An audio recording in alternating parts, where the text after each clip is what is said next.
रही है, पोलराइजेशन की कोशिश हो रही है। इधर स्कूल और कॉलेजेस में हिजाब जैसे मुद्दों पर आखिरकार फैसला कौन करेगा? सदन में विकास को छोड़कर इन मुद्दों पर बहस का आखिर फायदा क्या है? और मदरसों में राम का चरित्र पढ़ाने से आखिर आपत्ति क्यों हो रही है, यह सवाल भी पूछा जाएगा। हमारे साथ कैप्टन आई सिंह, बीजेपी के नेता, इस वक्त स्टूडियो में मौजूद हैं। अजय अरोड़ा जी, कांग्रेस के नेता, हमें ज्वाइन इन कर चुके हैं। नीतीश शर्मा जी, राजनीतिक विश्लेषक हैं, वो भी हमारे साथ मौजूद हैं। परविंदर सेठी जी, राजनीतिक विश्लेषक, वो भी हमारे साथ जुड़े हुए हैं। और महंत शुभम गिरी जी, धर्मगुरु हैं, इस वक्त वो भी हमारे साथ मौजूद हैं। और सबसे पहले शुरुआत कैप्टन आई सिंह आप ही के साथ करना चाहूंगी। मैं ये समझना चाहती हूँ, हिजाब से लेके मदरसों में श्री राम का जिक्र और उनको पढ़ाई से जोड़कर रखना, और जितने भी मुद्दे आपने तकरीबन सब सुन लिया होगा कि आज किस पर हम बहस करने वाले हैं, इन सबको सियासत में लाकर कौन सा टूल किट है जिसका इस्तेमाल हो रहा है? क्या हम विकास पर फोकस होकर बात नहीं कर सकते? क्यों हमें हिजाब की, क्यों हमें प्रभु श्री राम की, या फिर अन्य मुद्दों की जरूरत पड़ती है जिसमें तुष्टीकरण नजर आता है लेकिन संतुष्टीकरण नजर नहीं आता?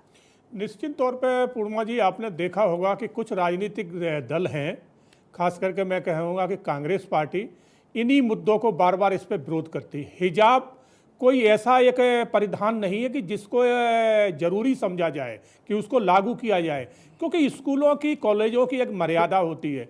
वहाँ पर एक ड्रेस है जो हर उस स्कूल और कॉलेज के हिसाब की होना चाहिए, ना कि ऐसी होना चाहिए कि फैसला कौन करेगा? आई सिंह साहब, नहीं, इसका स्कूल करेगा, प्रशासन करेगा, बीजेपी करेगी, कांग्रेस करेगी, नहीं बीजेपी नेता करेंगे, बिल्कुल इसको प्रशासन करेगा, और जो स्कूल है वो स्कूल प्रबंधक करेंगे। हाँ। क्योंकि अगर कोई हिजाब पहन के आएगा तो कल के कोई ये कहेगा मैं तो धोती कुर्ता पहन के यहाँ आ जाऊंगा। तीसरा कहेगा कि हमारी जो है ना एक परंपरागत वो शेरवानी होती, मैं वो पहन के आ जाऊंगा। फिर वो स्कूल ना रह के उसको तो एक ये लगेगा कि यहाँ सारे ये नौटंकीबाज लोग आ रहे हैं।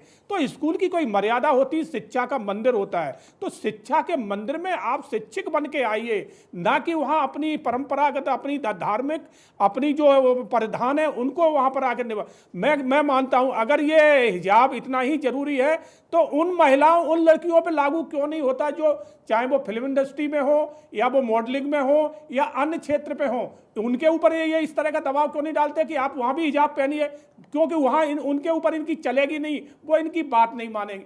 सीधे साधे मुस्लिम समाज की जो लड़कियां बहनें होती हैं उनके ऊपर इनका चलता है, उन्हें सिका समझा के और भेजा जाता है कि आप हिजाब लगाओ। हिजाब ऐसा कोई जरूरी नहीं है कि हिजाब लगा के ही जाना है जिससे हमारे कोई धार्मिक उस पर कोई आहत हो रहा है। अगर ऐसा ही है तो सभी को आप बेल लगा। लेकिन ये तो आपका टेक है ना कैप्टन साहब, ऐसा थोड़े ही है कि हर